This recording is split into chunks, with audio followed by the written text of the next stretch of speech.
तो नमस्कार, आदाब, सत श्री अकाल दोस्तों। मैं रजनी स्वागत करती हूँ आपका हमारे चैनल राजस्थान ज्ञान में। तो दोस्तों आज है 5 मई, 5 ही है ना? हाँ जी, 5 मई और 5 मई के करंट अफेयर लेके मैं आपके सामने प्रस्तुत हूँ। तो बिना देरी किए शुरू करते हैं।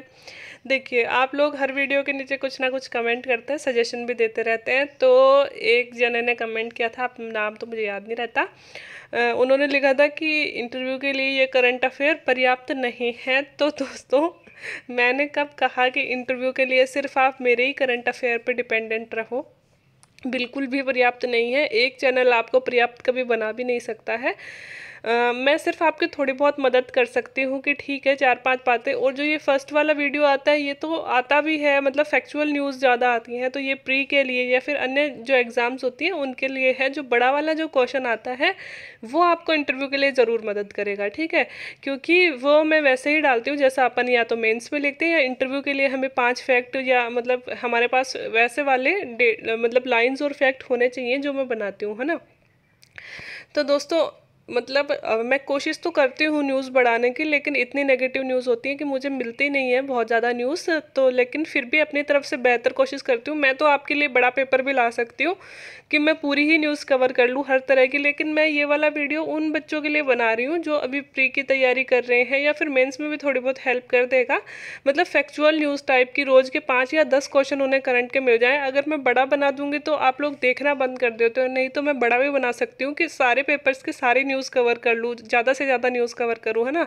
लेकिन मैं यहाँ पे छोटी से छोटी न्यूज़, मतलब सॉरी, बहुत कम न्यूज़ जो बहुत इंपॉर्टेंट है, छोटे छोटे क्वेश्चंस के रूप में हमारे सामने आ सकते हैं, वो वाले कवर करती हूँ। तो दोस्तों, न्यूज़पेपर तो आपको पढ़ना ही पड़ेगा, आप भी पढ़ते रहिए।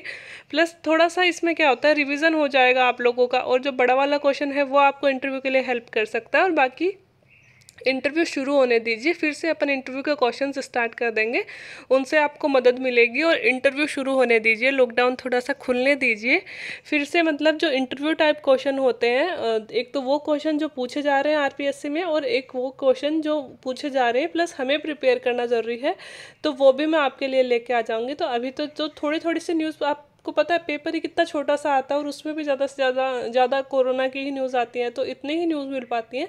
फिर भी अगर आपकी डिमांड है कि मैं न्यूज़ बढ़ाऊँ इस पेपर में भी, इसमें भी आपको ज़्यादा न्यूज़ चाहिए, आपको लग रहा है कि ये कम न्यूज़ है, तो मैं और ज़्यादा बढ़ा दूंगी। और दूसरी बात कि मैं ये बोल रही हूँ कि अभी इतनी ज़्यादा न्यूज़ आ नहीं रही हैं, फिर भी जैसे कि अभी मैंने मई से स्टार्ट किया है ना, तो मई के जो करंट अफेयर्स है पूरा मैं 1 महीने का वीडियो भी ले आऊँगी, जिसमें ये करंट अफेयर्स भी होंगे, प्लस राजस्थान के स्पेशल करंट अफेयर मैं मैगजीन वगैरह में से तैयार कर लूँगी, उस पर ज़्यादा ध्यान दूंगी। तो एक आपको कंबाइंड वीडियो भी मिल जाएगा, ठीक है? तो अपनी तरफ से पूरी कोशिश करूँगी कि आप के 100% करंट अफेयर इसमें से तैयार हो जाएं। बाकी दोस्तों, पूरा न्यूज़पेपर तो मैं अगर पढ़ाने बैठूंगी तो एक न्यूज़पेपर के लिए ही 2-2.5 घंटे चाहिए, है ना? तो उतना तो मैं नहीं पढ़ा सकती। सरसरी दृष्टि से आप भी देखते रहिए। बस ये है कि ये क्वेश्चन जो मैं पढ़ाती हूँ वो आप नोट कर सकते हो, तो आपको रिवाइज करने में भी मदद मिलेगी, और मैं जो इम्पोर्टेंट न्यूज़ होती है वो ही ले रही हूँ अपने वीडियो में, तो आपको मदद ज़रूर मिलेगी, है ना? तो दोस्तों, ये था, और शुरू करते हैं आज के। इस वित्तीय वर्ष में राज्य सरकार द्वारा विधायक कोष की राशि 2.25 करोड़ से बढ़ाकर कितनी कर दी गई है? दोस्तों, इसी वित्तीय वर्ष में हमारे विधायक जो बजट है, कोष है, उसकी राशि बढ़ाई गई थी, तो वो 5 करोड़ रुपए कर दी गई है। दोस्तों, ये ध्यान रखिएगा, पहले 2.5 करोड़ रुपए मिलते थे विधायक कोष में, इस बार इस वित्तीय वर्ष से 5 करोड़ रुपए मिलेंगे, ठीक है?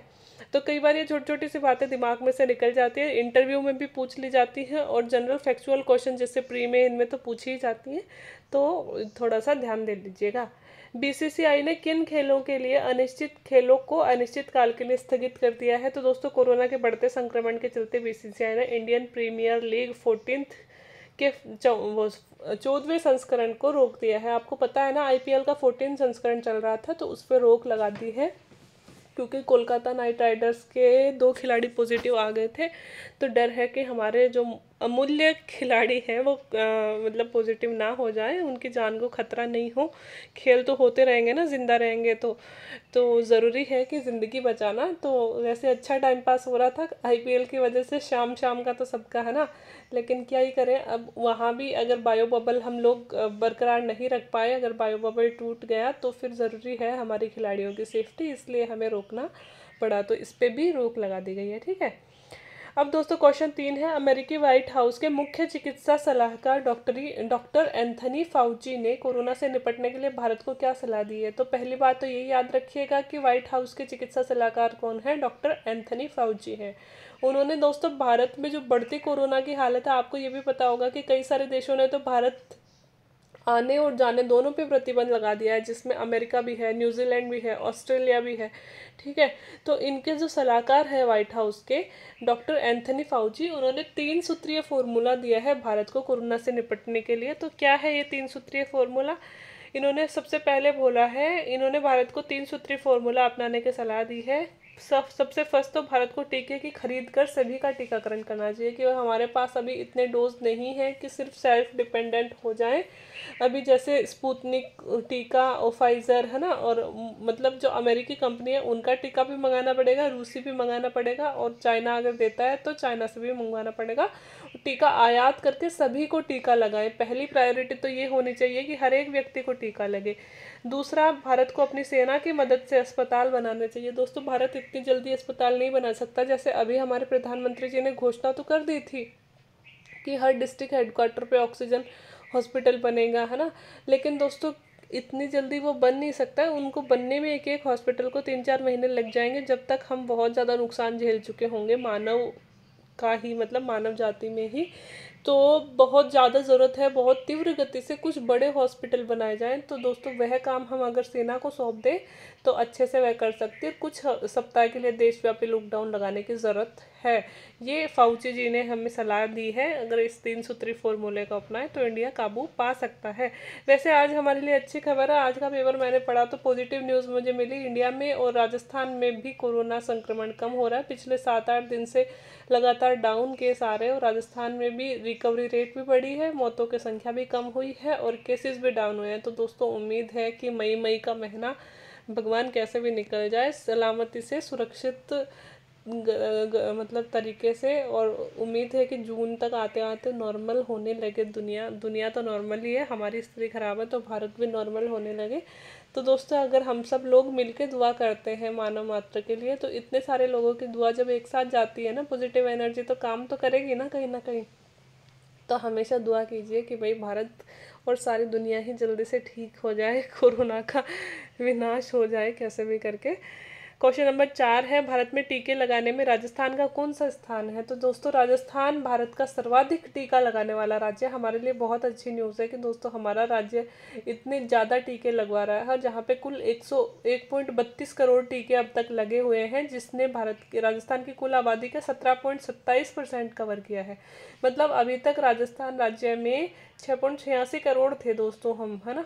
अभी जो लेटेस्ट जनगणना हुई थी 2010 वाली, उसके अकॉर्डिंग 6.86 करोड़ थे, जिसमें से 1.32 करोड़ के टीके अभी लग गए हैं। डेटा यहाँ आए हैं, और भारत की कुल 27% आबादी को यह कवर कर रहे हैं। 17.27% आबादी को कवर कर रहे हैं, जो हमारे लिए अच्छी बात है। और अभी हम देख रहे हैं कि 18 से 44 वालों में भी टीके लग रहे हैं। तो मैं भी आज टीका लगवा के आई हूँ दोस्तों। कल थोड़ा सा अगर लेट हो जाए लेक्चर तो मे भी शायद फीवर वगैरह सबके आ रहा है तो वो आ जाए। और हॉस्पिटल्स की हालत तो इतनी ख़राब है, वहाँ पे इतनी ज़्यादा भीड़ है कि वहाँ जाके ज़रूर ऐसे लग रहा है कि यहाँ से तो बचना मुश्किल है मे बी, लेकिन फिर भी सेफ्टी का ध्यान तो मैंने रखा था। और आप लोग भी दोस्तों आरोग्य सेतु ऐप डाउनलोड कीजिए, और जल्दी से जल्दी जितना जल्दी हो सके टीका लगवाइए, क्योंकि हमारी सलामती का एक ही रास्ता है कि हम सुरक्षित हो जाएं, घर से ना निकले। बट ये एकमात्र फॉर्मूला है अपने पास, या तो टीका लगवा लो या फिर वैसे संक्रमित हो जाओ। और हॉस्पिटल्स में भी संक्रमित होने का ही डर है, क्योंकि सारी चीज़ें एक ही जगह हो रही हैं, वहीं कोविड मरीज़ है, वहीं सब कुछ हो रहा है। तो देखते हैं आगे क्या होता है। बस इस समय तो दुआ ही काम आ सकती है, तो बाकी देखेंगे। तो दोस्तों ये हमारे लिए अच्छी खबर है कि राजस्थान टीका लगवाने में सबसे पहला स्थान रख रहा है। और भारत में अगर दूसरा स्थान पे देखें तो गुजरात, और तीसरे स्थान पे दोस्तों महाराष्ट्र है, ठीक है। तो ठीक है, अभी रिकवरी भी हो रही है और जल्दी से मरीज कम हो जाए, बस यही है। जम्मू कश्मीर के दोस्तों पूर्व राज्यपाल कौन थे जिनका हाल ही में निधन हो गया है। तो अभी राज्यपाल नहीं है, पूर्व राज्यपाल थे दोस्तों जगमोहन मल्होत्रा, ठीक है। जम्मू कश्मीर में आपातकाल के दौरान जब जब 370 हटाई गई थी तो जम्मू कश्मीर में आपातकाल लगा था ना, इस दौरान इन्हें राजधानी के मतलब जम्मू कश्मीर की जो राजधानी है श्रीनगर, उसके सौंदर्यीकरण का काम सौंपा गया था और इन्होंने वहाँ इनके सख्त रवैये को लेकर लंबे समय तक चर्चा होती रही थी। दोस्तों मतलब बहुत ही स्ट्रॉन्ग पर्सनैलिटी हम जो बोल सकते हैं कि बहुत ही सख्त रवैया अपनाया था जम्मू कश्मीर के सौंदर्यीकरण के लिए, राजधानी के लिए। तो मतलब हमारे लिए बस ये इम्पोर्टेंट है कि जगमोहन मल्होत्रा कौन थे, तो ये जम्मू कश्मीर के पूर्व राज्यपाल थे। ठीक है। हाल ही में किस प्रसिद्ध सेलिब्रिटी का ट्विटर अकाउंट सस्पेंड कर दिया गया? तो दोस्तों मुझे ये क्वेश्चन देना नहीं था, वैसे इतना इम्पोर्टेंट नहीं है एग्ज़ाम की वजह से तो, लेकिन मुझे ना इंटरेस्टिंग लगा। बताऊँ क्यों? कंगना रनौत जी ने, सबसे पहले तो आंसर पढ़ लीजिए, कंगना रनौत जी का ममता बनर्जी पर दी गई टिप्पणी के पश्चात अकाउंट सस्पेंड कर दिया गया। अगर आप लोगों ने वो वीडियो देखा है, और सबने देखा भी होगा क्योंकि इनका एक एक जो वीडियो होता है कंगना रनौत जी का बहुत ज़्यादा वायरल होता है। ठीक है। तो ये क्वेश्चन मैंने इसलिए डाला है कि जो भी देख रहे हैं तो आप लोग नीचे बताइएगा कि क्या उनका अकाउंट सस्पेंड करना चाहिए था, क्या सच में उन्होंने ऐसे बयान दिए हैं। जिन्होंने भी वो वीडियो देखा है, उनका वीडियो आया था कल, और नहीं देखा है तो देख लीजिएगा, मिल जाएगा यूट्यूब, इंस्टाग्राम, कहीं भी, तो वो चीज़ देखिएगा आप। और क्या आपको लग रहा है कि सच्ची में हिंसा फैलाने वाला काम किया है? तो दोस्तों मतलब ये आजकल कंगना रनौत जी आप देख रहे हैं प्रखर होकर बातें कर रही हैं, और अपन कहें कि ओवर प्रखर होकर बातें कर रही है हर चीज़ पे। तो आप लोगों को क्या लगता है, सस्पेंड करना चाहिए था या नहीं करना चाहिए था? देखिए मुझे तो कंगना रनौत जी पसंद है, वैसे as a film celebrity actress बहुत पसंद है, बहुत ही अच्छे रोल करती हैं, और पहले बहुत पसंद भी थी कि भाई ठीक है, बहुत ही मतलब एक ऐसी वूमन है, मैं हर एक उस वूमन का सपोर्ट करती हूँ जो आगे आकर दुनिया से लड़ती है। लेकिन अभी मुझे कहीं ना कहीं थोड़ा ऐसे लग रहा है कि दिमाग थोड़ा हिला हुआ है, क्योंकि ज़रूरी नहीं है दोस्तों कि हम हर चीज़ में ही पढ़े, हर चीज़ में ही बयान दें और सिर्फ एक ही पक्ष देखें। यहाँ तो मैं किसी चीज़ का सपोर्ट नहीं कर रही हूँ कि ममता बनर्जी ख़राब है या भाजपा ख़राब है, या फिर भाजपा ने दंगा करवाया, या फिर टीएमसी वाले दंगे कर रहे हैं, या फिर जो भी है वहाँ अपन को नहीं मतलब, अपन को पॉलिटिक्स से मतलब भी नहीं है, क्योंकि अपन तो वैसे भी प्रशासन में जाएंगे तो एक प्रशासनिक अधिकारी तो किसी भी पार्टी से बिलोंग नहीं करता है। ठीक है। तो वो चीज़ से अपन को लेना देना नहीं है। लेकिन जो इनका बयान आया था, आप सब लोगों ने पढ़ा भी होगा, जो स्टूडेंट्स पे था, जब स्टूडेंट्स विरोध कर रहे थे, सीजीएल वगैरह, एसएससी वगैरह के एग्ज़ाम में घपले वगैरह हो रहे थे, तो स्टूडेंट्स विरोध कर रहे थे, तो इन्होंने स्टूडेंट्स को लाइक ए मंकी या फिर डंकी कुछ बोला था कि ऐसे लोग विरोध कर रहे हैं जिनको कुछ भी नहीं आता है। तो उस टिप्पणी के बाद में मुझे तो थोड़ा मतलब ऐसे लगता है कि भाई कुछ भी बोल रही हैं कि स्टूडेंट, आपको क्या पता, आपने कभी सिविल सर्विसेज की तैयारी करी है या क्या, कभी किसी प्रतियोगिता दी है क्या? हर चीज़, हर फील्ड अलग अलग होती है। तुम एक्ट्रेस हो, आप एक्ट्रेस हो, आपको थोड़ी पता है इस फील्ड में स्टूडेंट्स पे क्या हो रहा है। हमें थोड़ी पता है एक्ट्रेस को कौन सी जर्नी जीनी पड़ती है, कैसे यात्रा करनी पड़ती है। ठीक है। तो अगर आपको किसी फील्ड की जानकारी नहीं है तो आप वैसे बयान मत दीजिए ना, है ना। लेकिन उन्होंने बहुत गंदा बयान दिया था उस घटना के बाद में, थोड़ा मुझे तो इतना पसंद नहीं है। बाकी आप लोग बताइएगा कि आप लोगों को क्या लगता है कि इनका ट्विटर अकाउंट सस्पेंड करके सही था या गलत था। ठीक है। अब है दोस्तों 7th question, global minimum cycle क्या है? तो आज के पेपर में आया है दोस्तों। तो कई बार है ना ये ज्योग्राफी वालों से पूछ लिया जाता है ये क्वेश्चन इंटरव्यू में, और अगर चर्चा में है तो एग्जाम में भी क्वेश्चन बन जाता है मेंस में। यह एक प्रकार का चक्र होता है, ग्लोबल मिनिमम साइकिल, है ना। यह एक प्रकार का चक्र होता है जिसमें सूर्य में पाए जाने वाले ब्लैक स्पॉट धीरे धीरे कम होते जाते हैं। वैज्ञानिकों के अनुसार इन ब्लैक स्पॉट के कम होने से सूर्य के अंदर का धरातल और चुंबकीय क्षेत्र कमजोर होता जाता है।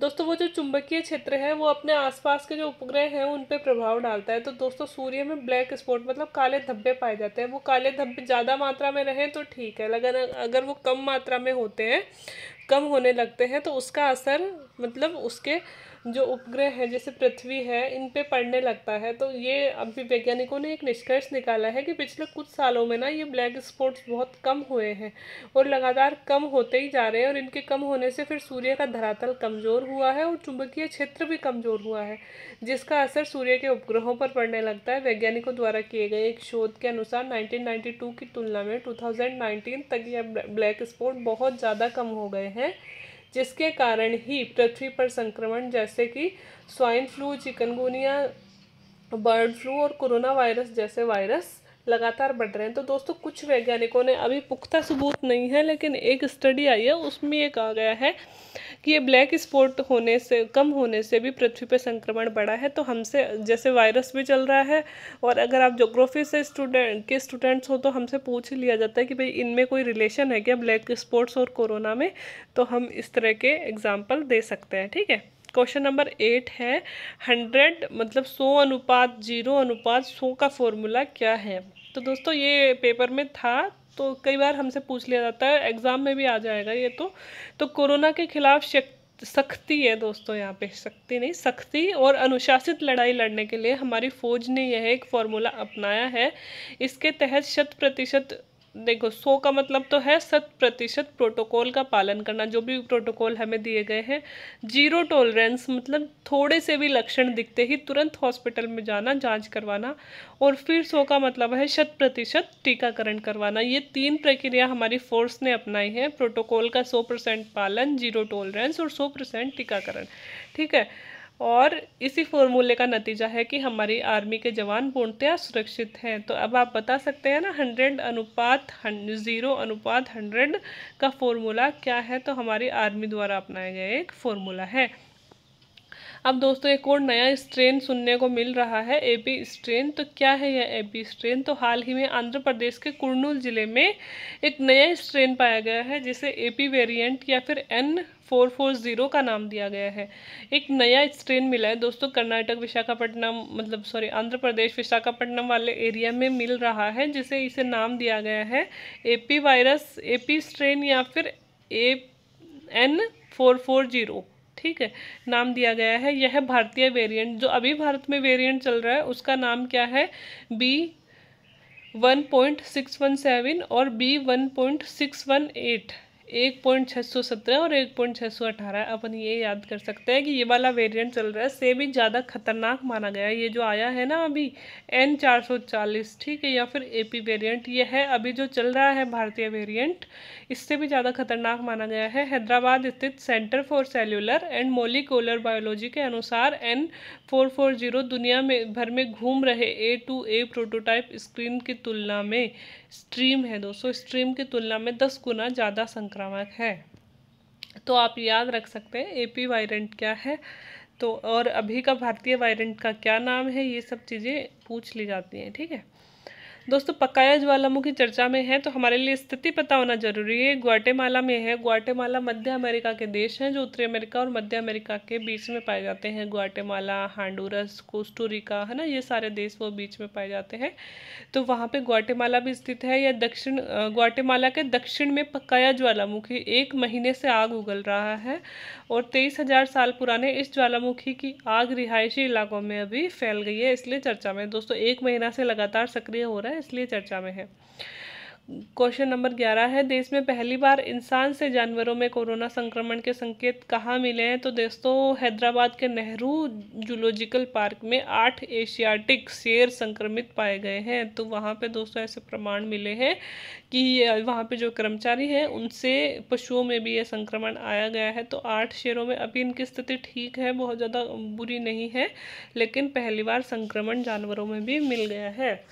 तो दोस्तों ये थे क्वेश्चन, मैंने क्वेश्चन बढ़ाने की कोशिश की है, छोटी छोटी न्यूज़ भी कवर करने की कोशिश की है। उम्मीद है दोस्तों आप जो भी मुझे सलाह सुझाव देते हो मैं सारे मानने की कोशिश करती हूँ, और आपके सुझाव सादर आमंत्रित रहेंगे हमेशा ही।